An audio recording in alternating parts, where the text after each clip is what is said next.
Okay, so we have here a sample problem. Okay, so shown is a spectrophotometric data for determination of nickel. The data was gathered or generated using 654 nanometer light. Okay, so suppose this is your concentration and this is your absorbance. Determine the equation of the best fit line for the calibration curve described by the given data. Okay. So, ang unang gagawin natin dito is we generate the best fit line curve. So, dito, as you can recall from your Beer-Lambert's law, A is equal to ABC. Meaning to say, your absorbance is directly proportional to the concentration. So dito, ipa-plot lang natin yung concentration natin na 0, 0.05, 0.10, 0.15, and 0.20 molar with its corresponding absorbance values. Okay? So yung first natin titignan is, meron ba tayong absorbance na greater than 1? Kasi kapag meron tayong greater than 1, hindi natin siya i-consider. So dito, wala naman tayong absorbance na greater than 1. So all absorbance readings from your standard solutions will be considered. Okay? So, ipa-plot lang natin yan using linear regression analysis. Then, ang next natin gagawin ay... Okay, so lumipat lang tayo sa Excel file. So, now that we have this, ang una natin gagawin is we will correct the absorbance readings. Okay. So, as you can see, yung ating 0... How can I draw here? Annotate. Okay. So, yung 0 natin, meron tayong value. So, dapat dito ay yung absorbance readings ni standard ay 0. Okay. So, suppose we make use of a single beam spectrophotometer. So, ang una natin gagawin is i-minus natin lahat ng readings ni 0 sa lahat ng concentrations. Okay? So, mangyayari dito is, if ito ay solution 1, 2, 3, 4, and 5, gagawin natin ay yung 0, 0.05, 0.10, 0.15, and 0.20 to correct the absorbance. So, absorbance corrected. Ang gawin natin ay 0.0013 minus 0.0013. Next ay 0.0883 minus 0.0013. 0.1798 minus 0.0013. 0.2693 minus 0.0013 and 0.3613 minus 0.0013. So basically, minus natin lahat ng absorbance reading ni blank sa lahat ng solutions. Okay? So after you have done this, you will have your corrected absorbance. Okay? So how do I clear this?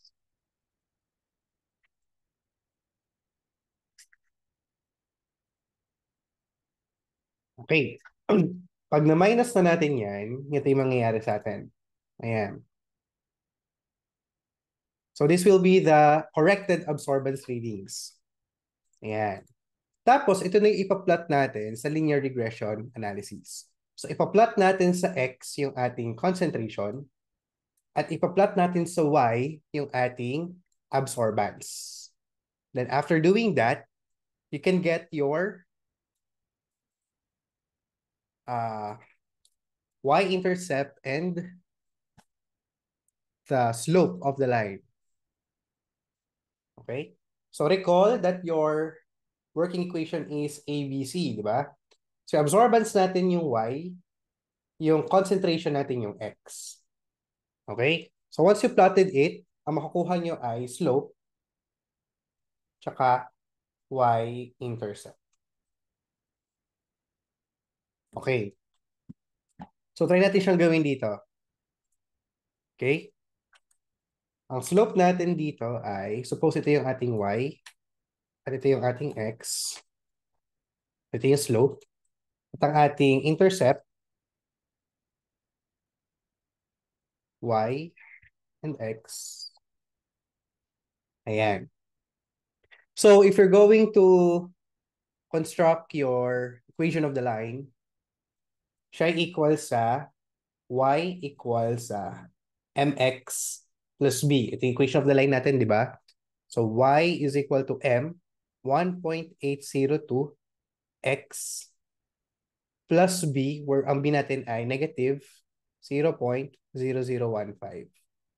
Take note that you have to include the unit here. So, ano bang unit ng ating y? Ang y natin is absorbance. Absorbance is a unitless digit. So, gagawin natin yan ay, so no unit yan. Next, ang ating concentration ay in molar. Ang ating intercept ay no unit din yan. Okay? So, no unit. So, ibig sabihin, ano dapat ang unit ng ating slope? Slope dapat natin ay, since para maging no unit ito at maging no unit din yung ating sa side na to, so dapat tong nasa box natin ay unitless as well. So, dapat yung ating unit for the slope should be 1 over molar. So, ito ay molar raised to negative 1. Okay? So, yun yung unit ng ating y-intercept. Okay? So, if ang tanong is determine the equation of the best fit line, so ang equation nyo ay equal to absorbance ay equal to 1.802 per molar times concentration minus 0.0015. So, this will be your answer for letter A. Okay? Then, ang next naman natin is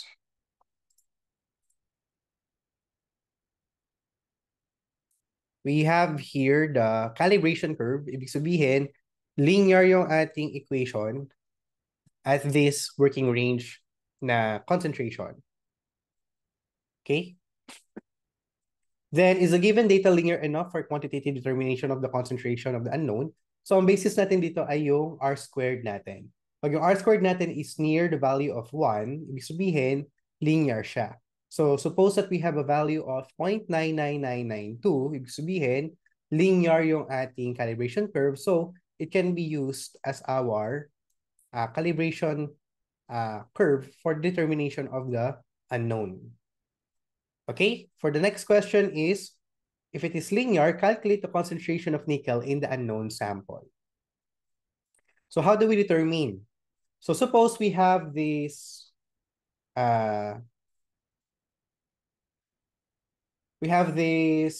absorbance readings from the unknown. So anong gagawin natin dito? Yung absorbance natin. So gagawin natin is, kung ano yung ginawa natin sa standard, yun din yung gagawin natin sa sample. Since yung standard natin ay kinorek natin yung kanyang absorbance by means of getting the difference from the absorbance of the blank, ganun din yung gagawin natin kay unknown. So dito, since we have 0.2465, ima-minus natin yung 0.0013, hence you get the value of 0.2452. Next is yung ating 0.4678. Ima-minus natin yung 0.0013. Hence, we get the value of 0.4665. So, for the unknown one, what we can do is, since we have a working equation of absorbance is equal to slope, concentration, minus 0.0015, and ito ay per molar. Yan. So since we have the value of the absorbance, pwede natin yung isubstitute dito sa ating working equation. So yung ating corrected absorbance na 0.2452 equal to 1.802 per molar concentration minus 0.0015. So you have an unknown here. So you can calculate it by manipulating the variables involved. So getting the concentration of the unknown is equal to, okay, equal yan sa 0.14. Okay. Equal daw siya sa 0.14. Ibig sabihin, 0.14 molar yung ating unknown 1. And also, kapag tinignan natin yung ating calibration curve, no? Since pumatak ng 0.2452 yung ating absorbance, if we're going to interpolate, again, the term is interpolate. The concentration, yung 0.2452, banda dito yan, di ba? Ibig sabihin, pag in-interpolate natin yan, ano yung concentration niya? 0.14 daw. Ibig sabihin, banda dito yan. Malapit yan sa bago mag 0.15. Okay? So we have interpolated the concentration of your unknown 1 by means of using the calibration curve. Next, for the unknown 2, since yung unknown 2 natin, ang corrected niya ay 0.4665, which is beyond our calibration curve. Since ang calibration curve natin ay until 0.36 lang, sabihin hanggang dito lang. So kapag yung 0.4675, most likely nandito yon. So there is no means of taking or quantifying the concentration of this unknown 2 since ang mangyayari ito is mag-extrapolate tayo. Okay? And extrapolation is not accepted in Beer-Lambert's law. Bakit? Because of the real deviation. Kasi malay mo, after this working range, magpa-plateau na pala yan because of the real deviation. So, hindi applicable dito yung linear relationship ng absorbance and concentration sa concentration beyond the upper limit of the working range concentration. Hence, extrapolation is not allowed in UV-based spectrophotometry. Okay? Hence, if you're going to answer this question, unknown 2 cannot be calculated since you have to perform extrapolation. So what you can do to get the concentration of unknown 2 is experimentally, you have to dilute your sample for unknown 2 and read the absorbance reading for that diluted sample. Okay? All right. So, based from our calculation, so again, to review the steps for the data treatment, we have corrected first the absorbance readings of the standards. Next is you perform the equation of the best fit line by plotting the corrected absorbance with the concentration in the y and x axis respectively. Next is you will write your equation of the line. So pwedeng ganito or pwedeng absorbance ay equal sa 1.802 per molar multiplied to the concentration minus the or plus the y-intercept, which is yung y-intercept nyo ay negative 0.0015. Then, you will need to get the R squared or the coefficient of correlation. So, we get that the equation of the line is linear since the value is near 1 or near R is equal to 1. Then you have to substitute the values from the unknown to get the value of the concentration of the unknown. And since unknown 2 is beyond the calibration curve, you cannot determine the concentration of unknown 2 unless you dilute the sample, since extrapolation is prohibited in UV spectrophotometer. Okay? So next sample problem, we have sample problem number 2. A researcher wants to determine the concentration of cobalt in an unknown sample from a 5 molar stock solution of cobalt nitrate. He prepared 100 ml standard solutions by pipetting the volumes tabulated into a 100 ml volumetric flask. Dilutions were done with distilled water. Letter A, calculate the concentration of cobalt present in each prepared standard. B, determine the equation of the best fit line and the correlation coefficient. Ito yung R natin, R squared. Absorbance data were measured at 530 nanometer. And letter C, determination of cobalt in an unknown requires the dilution of 5 ml original sample to 100 ml, which gave an absorbance reading of 0.4665 at 530 nanometer. Calculate cobalt concentration in the original sample. Okay. Okay, so lumipat lang ulit tayo sa Excel file for faster calculations. Okay.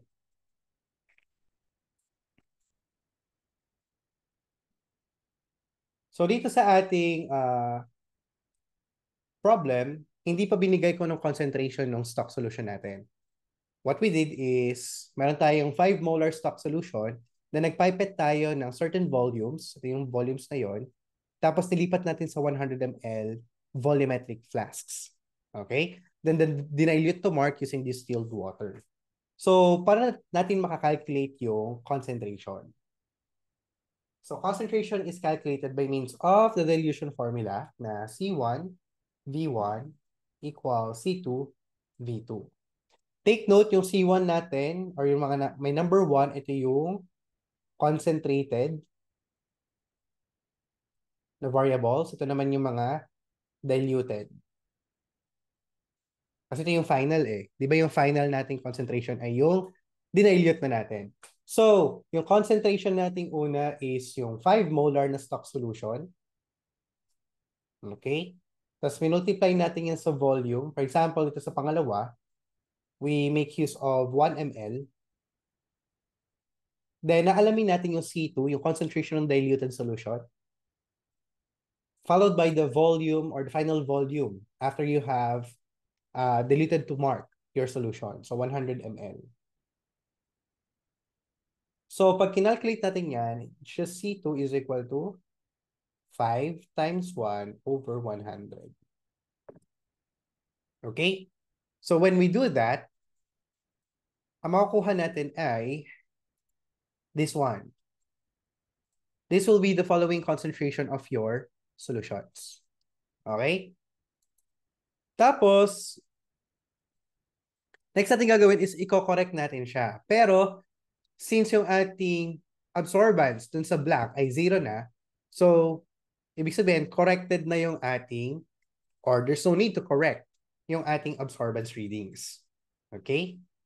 Then, what we do next is we perform the best fit line. Okay. So, ang gagawin natin dito is we will plot yung concentration, ito yung nasa X, versus absorbance, which is yung nasa Y. So, pag pinlat natin yan, we get that the slope is equal to 4.666 and the y-intercept is equal to negative 0.0017. And the R squared or the correlation coefficient is equal to 1. Ibig sabihin, linear siya. Okay? Tapos, ang next is, for letter C, determine the concentration of cobalt in an unknown if it requires dilution of 5 ml sample to 100. Ibig sabihin, meron tayong DF na equal to 100 over 5. So, ito yung 20 natin dito. Tapos, yung absorbance doon ng ating unknown ay equal to 0.4665. Okay. So, kung natin gagawin is, pasok ba yung ating absorbance reading sa ating working range? So, since ang ating working range ay until 0.9340 ang absorbance, ibig sabihin, pasok siya. And supposedly, ang 0.4665 ay medyo lumagpas lang yung kanyang absorbance dito sa 0.1 molar natin na cobalt concentration. Okay? So, yung ating diluted ay dapat lumagpas lang ng 0.1. So, ito yung 0.10034. So, paano natin nakuha yon? Again, we'll make use of our equation of the line. So, absorbance is equal to slope, concentration, plus intercept. So, ang absorbance natin ay 0.4665. Ang slope natin ay 4.666. Then, it is the unknown. Intercept natin ay negative 0.0017. So, calculating for the concentration of cobalt, we get 0.10034 molar. And since we have a dilution factor of 20, you just need to calculate or multiply this concentration to 20. So the original sample, after multiplying this to 20, is equal to 2.01 molar. Okay? So that is how we have calculated the concentration of the unknown when we have dilution factor. And kapag galing sa stock solution yung ating concentration of the standard solutions. Okay, so recap lang. We apply dilution formula for the calculation of C2. Then we perform the equation of the best fit line by plotting the absorbance and the concentration. Then we get the slope, the intercept, and the coefficient correlation. So kapag magpa-perform kayo ng linear regression analysis, ito yung mga kailangan nyong kunin, ha? You need to show the plotted values. So usually ito ay absorbance corrected versus ito yung nasa Y, versus yung nasa X ay concentration. So you need to show the plotted values. Next, you need to show the equation of the best fit line. So ito yung naka-Y is equal to mx plus b. So you have to show the slope and the y-intercept. Next is show the correlation coefficient. This is your R squared.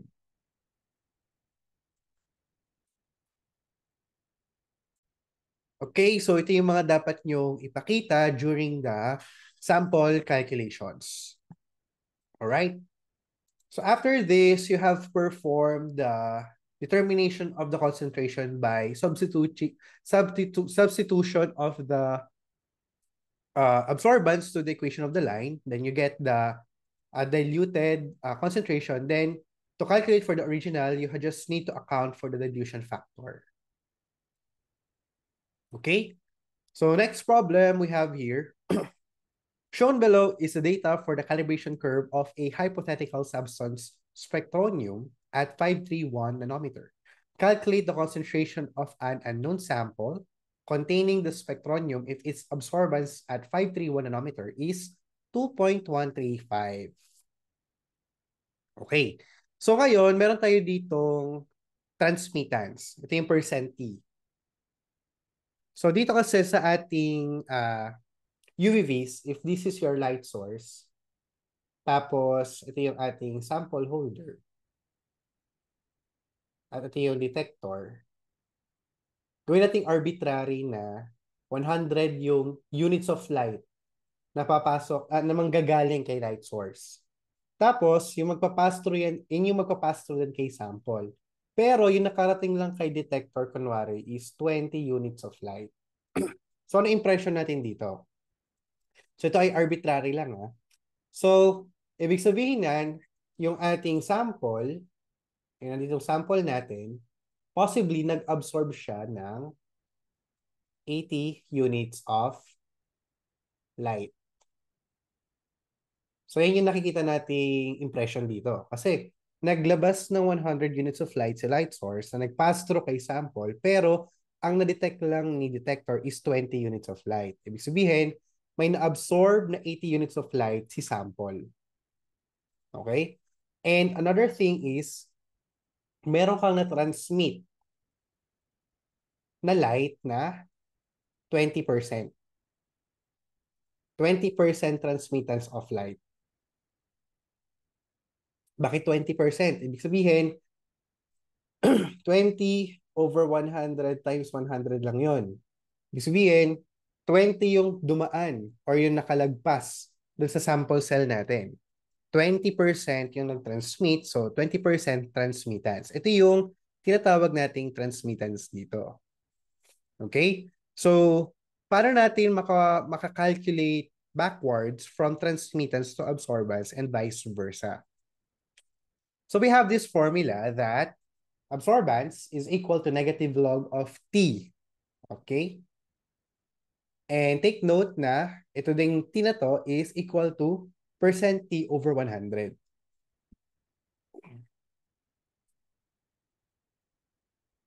So doon sa kanila nating sample, if the percent T is 100, ibig sabihin nan, 100 over 100, log ng 1 ay equal to 0.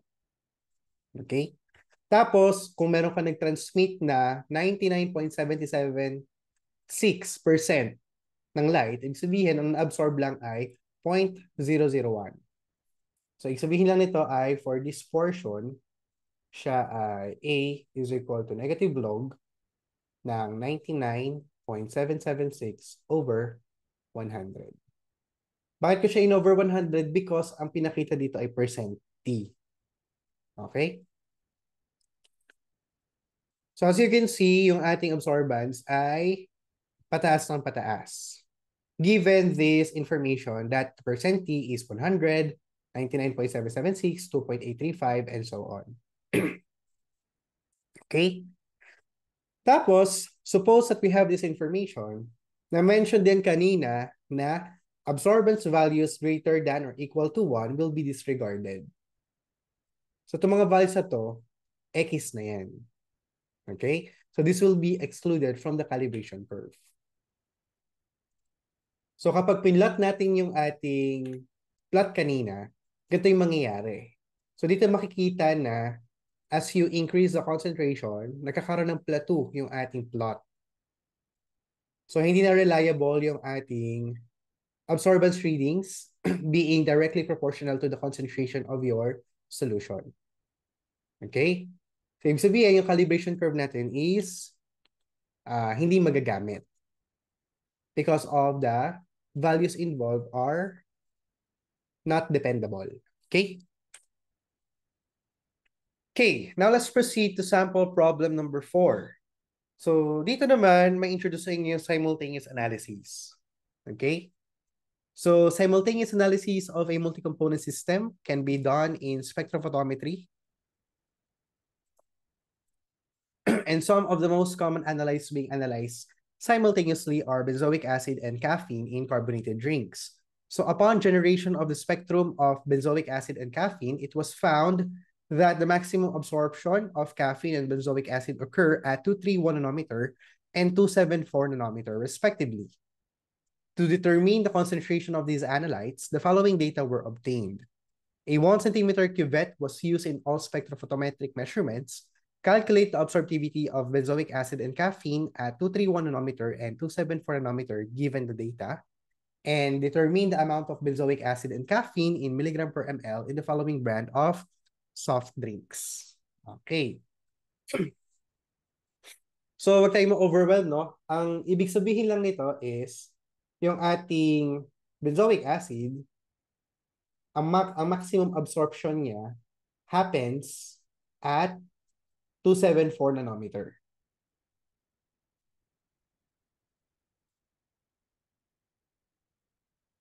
And yung caffeine natin ay sa 231 nanometer naman.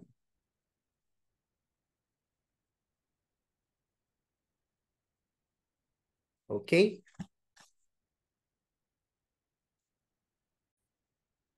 Okay, so lumipat ulit tayo sa Excel. Ayan. So suppose we have this information. So ito yung ating data, no? Ibig sabihin, meron kayong standard solutions ng benzoic acid. So meron kayong 4 na solution, tapos niread nyo siya at 231 nanometer, tapos ito yung nakuha yung absorbance values, at niread nyo siya sa 274 nanometer, at ito yung nakuha yung absorbance values. Next, you prepared a separate solutions for caffeine. Ito yung 4 na solutions of caffeine. Then niread nyo siya sa 231 nanometer, and 274 nanometer respectively. And these are your values of absorbance. So what do we do first? So first, we get the absorptivity of benzoic and caffeine at 231 and 274 nanometers given the data above. Okay? So, ibig sabihin, meron kayong 4 na sagot dapat dito. Bakit 4? Meron kayong benzoic acid at 231, benzoic acid at 274 nanometer. Meron kayong caffeine at 231 and caffeine at 274 nanometer. So again, paano makakalculate yon? So itong ating absorptivity ay yung ating slope. Okay? So dahil meron tayong A is equal to ABC, so yung absorptivity natin, yun yung slope natin na makukuha. So Y is equal to MX plus B. So yung Y natin yung A, tapos yung X natin yung C. So yung katabi ng X, yung A natin dito, that is actually yung slope natin ay yung A at B. Ano ba yung A at B natin? Absorptivity, and path length. So mathematically, gumamit lang tayo ng 1 centimeter cuvette. Ibig sabihin, considered as yung B natin ay equal to 1 centimeter. That's why yung makakalculate nating slope, equal yan sa AB, whereas yung B natin ay equal naman sa 1 centimeter. So we can calculate for A, which is the absorptivity. Okay? So this is ating solution. Okay, ito yung solution natin. So paano natin siya ginawa? So we get the slope nitong ating values. So pinlog natin yung X as the concentration, pinlog natin yung Y as the absorbance, so we get the slope. So the slope ng benzoic acid at 231, that's the absorptivity of benzoic acid at 231, which is equal to 0.095906. Tapos yung ating unit for the slope is, ano bang unit natin doon? So ang ating absorbance ay unitless, tapos mx plus b. So ang m natin ay rise over run. So ang ating y is absorbance. So wala siyang unit. Tapos ang ating x ay, so ito ay unitless. Tapos ang x natin ay yung ating concentration. Ang concentration natin ay milligram per liter. So ang ating unit for the slope is liter per milligram. So ito yun. Kaya siya liter per milligram. Okay? Then kukunin mo yung r squared ng bawat ipa-plot nating y and x. Next naman is the slope for the absorptivity ng benzoic acid at 274 nanometers. So ipa-plot lang natin tong values na to. Ganon din for caffeine. And caffeine again at 274 nanometer. Okay? So you have these values already. Okay. So meron ka ng absorptivity. Ang next naman natin is, we mentioned earlier that for simultaneous analysis to proceed, we assume that the absorption of the absorbing species are additive. Okay? So kung yung benzoic at caffeine ay magkasama sa isang solution, ibig sabihin yung benzoic natin at caffeine, nag-a-add yung kanilang absorption. So ibig sabihin yung absorbance natin at 231 nanometer ay equal sa absorbance ni, unahin natin si benzoic acid. Absorbance si benzoic acid at 231 nanometer plus absorbance ni caffeine at 231 nanometer. So ganito yung nangyayari sa ating additive. Assumption na additive yung ating absorbance values. Likewise for the next wavelength. So yung absorbance natin at 274 nanometer yung total absorbance, ay equals sa sum ng absorbance ni benzoic acid at 274 nanometer plus absorbance ni caffeine at 274 nanometer. Okay? And tapos, take note that A is equal to ABC, di ba? Tapos tong AB na to, nilagay na natin to as ito yung slope natin kanina. O yung M. So to rewrite our equation, so yung absorbance at 231 ay equal sa ABC. Okay? So yung A, absorbance ni benzoic acid at 231 ay equal sa slope ni benzoic acid at 231 multiplied to the concentration. Kasi ito yung slope. Ito pa lang yung slope. Kasi ito yung concentration. So, concentration ng benzoic acid. Okay? Plus the slope of caffeine at 231 multiplied to the concentration of caffeine. So, nakikita nyo na ito na. So, this requires you to perform two equations, two unknowns. Alright. Next naman ay yung absorbance ng 274 ay equal sa slope ni benzoic acid at 274 multiplied to the concentration of benzoic acid plus the slope of caffeine at 274 multiplied to the concentration of caffeine. Okay? Tapos kapag i-susulat na natin or i-substitute natin yung values, relative substitute, no? So yung absorbance daw at 231 ay bawa. Sprite muna yung tignan natin. Yung absorbance natin at 231 ay 0.3065. 0.3065 ay equal sa ano yung slope natin sa benzoic acid at 231? Ito yun. Benzoic acid at 231 ay 0.095906. So, gawin na natin siyang letter A. So, tandaan niyo yung pag-store sa mga calculators natin. Pwede siyang ito si A, ito na ngayon si B, ito si C, at ito si D ng calculus natin. Calculator storage. Storage. Okay. So, siya ngayon si A. Kasi A ng calcu. Tapos, sa calcu natin siya yung X. Okay? So, dito, let X equal to concentration ng benzoic acid. Let Y, concentration ni caffeine. Plus, the slope of caffeine at 231. Saan yun? Caffeine, 231. Ito yun. Si letter C. Okay?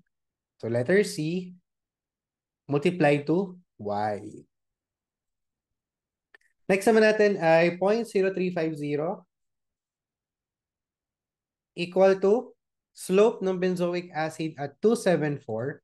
Benzoic acid at 274 is letter B. Siya yung absorptivity at letter B. Plus slope ni caffeine at 274.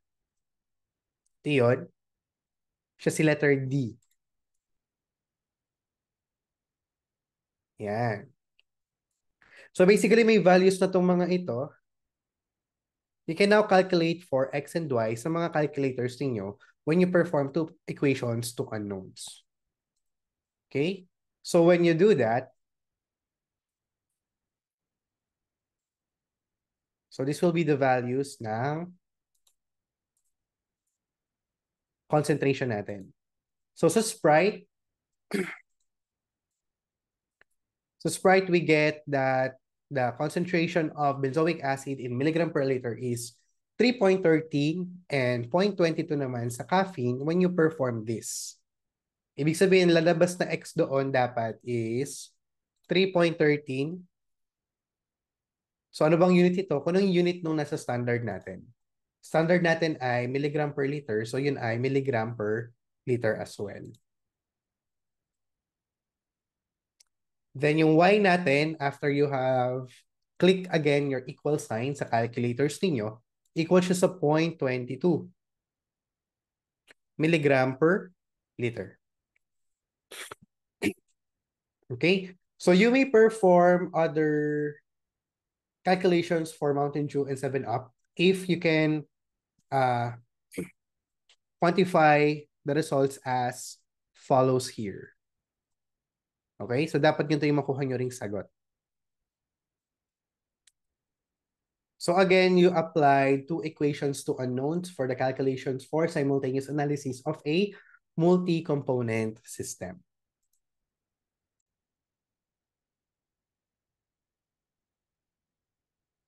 Okay, so ganito lang din yung ginawa natin. So we make use of the information ng Beer-Lambert's law na A is equal to ABC. That's why itong A na to, ito yun. Tapos yung AB natin, ito yung nakuha nating absorptivity kanina from the plot. From the linear regression analysis. Okay? Then we were able to calculate for the concentrations of your benzoic acid and caffeine from several beverages product.